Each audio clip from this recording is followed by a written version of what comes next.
श्रीमन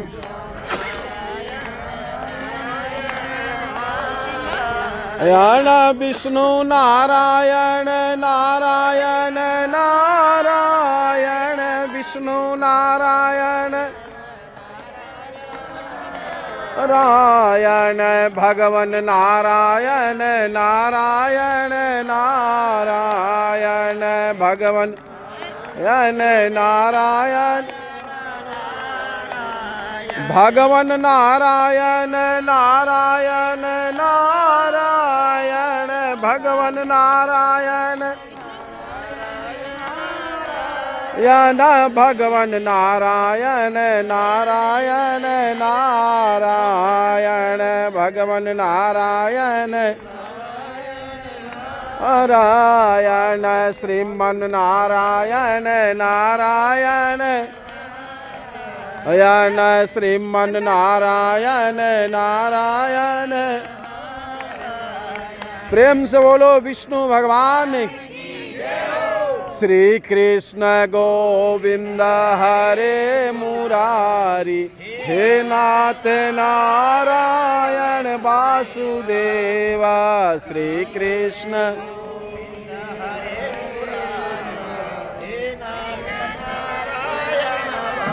देवा श्री कृष्ण गोविंद हरे मुरारी हे वासुदेवा। श्री कृष्ण गोविंद नारायण वासुदेवा। प्रेम से बोलिए सीताराम की जय। अपने अपने माता पिता की। हरे राम राम राम हरे हरे हरे कृष्ण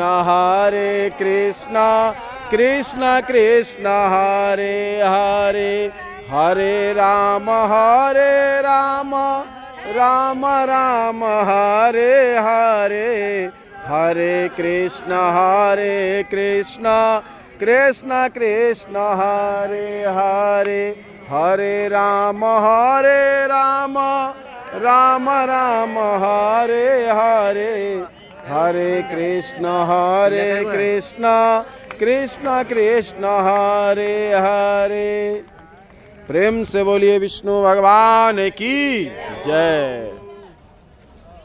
ये देखिए ये नदी जो है इसका नाम फाल्गु नदी है। इसी स्थान पर भगवान राम और माता सीता जी ने आकर पिंडदान किया था। राजा दशरथ जी को श्राप मिला था। उनको श्राप दिए थे श्रवण के माता और पिता ने कि जिस तरह से हम पुत्र वियोग में मर रहे हैं उसी तरह से आपका भी मृत्यु पुत्र वियोग में होगा। तो भगवान राम और सीता लक्ष्मण जी वनवास निकल गए थे। उसी क्रम में राजा दशरथ जी का मृत्यु हुआ था। उसी समय यहाँ पर भगवान राम और माता सीता जी गया जी में आए थे। यहाँ आने के बाद में भगवान राम सीता के पास में कोई सामान सामग्री नहीं थी। तो सीता जी ने भगवान राम जी से बोला कि हे स्वामी आप जाओ पिंड का सामान और सामग्री लेकर चले आओ। सीता जी के आज्ञा पाकर भगवान राम जी चले गए सामग्री के लिए और सीता जी इसी स्थान पर बैठकर उनका प्रतीक्षा करते हैं। सीता जी जिस स्थान पर बैठे थे उसी स्थान पर राजा दशरथ जी का हाथ निकलता है और सीता जी को कान में आवाज़ आती है कि बहू मेरा पिंडदान कर दो। सीता जी बोले कि मैं तो एक स्त्री हूँ, पिंडदान करने के भागी आपके पुत्र हैं, तो मैं कैसे पिंड कर सकती हूँ। राजा दशरथ जी की आवाज़ सीता जी के कान में दूसरी बार आई कि तुम स्त्री हो तो क्या हुआ, तुम 2 कुल की अधिकारी हो, इसलिए मेरा पिंडदान कर दो। सीता जी बोले कि हम दे क्या ऐसे, हमारे पास ना कोई सामान है ना सामग्री है, तो तुम रेत का पिंडदान कर दो।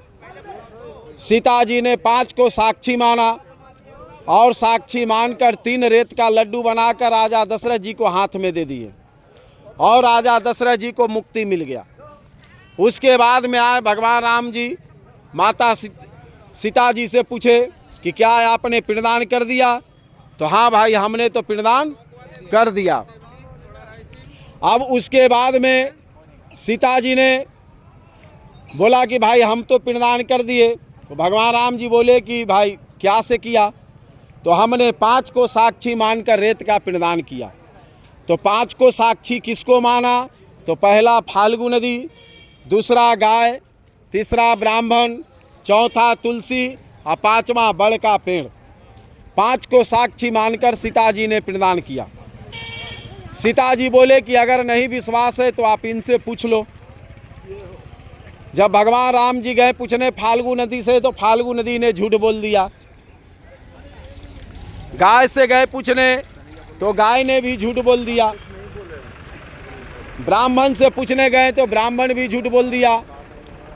तुलसी से गए पूछने तो तुलसी भी झूठ बोल दिया।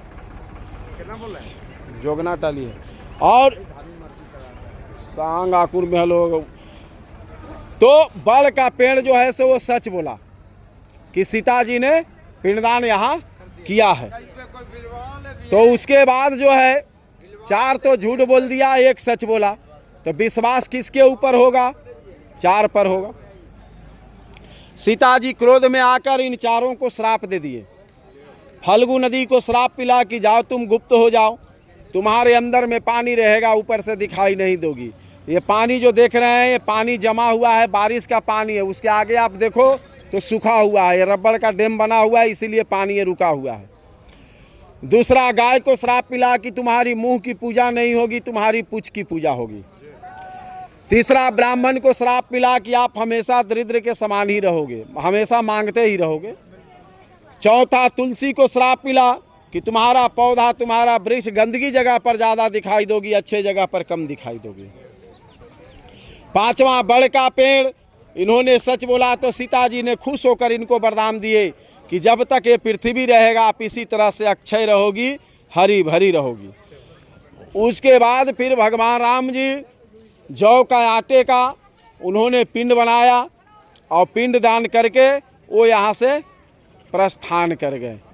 उसी समय से गया जी में पिंडदान करने का महात्म शुरू हो गया। अब गया में मुक्ति क्यों मिलता है? क्योंकि गयासुर नाम का एक दैत्य था, उसी के नाम से गया शहर नाम पड़ा हुआ है। गयासुर जो दैत्य था वो भगवान विष्णु जी का भक्त था। उसने तपस्या करके वरदान प्राप्त किया कि जो भी इस स्थान पर मृत प्राणी का पिंड देगा वो प्रेत योनि से उद्धार हो जाएगा, यानी वैकुंठ में वास करेगा। बोलो विष्णु भगवान की। अब जो है आपके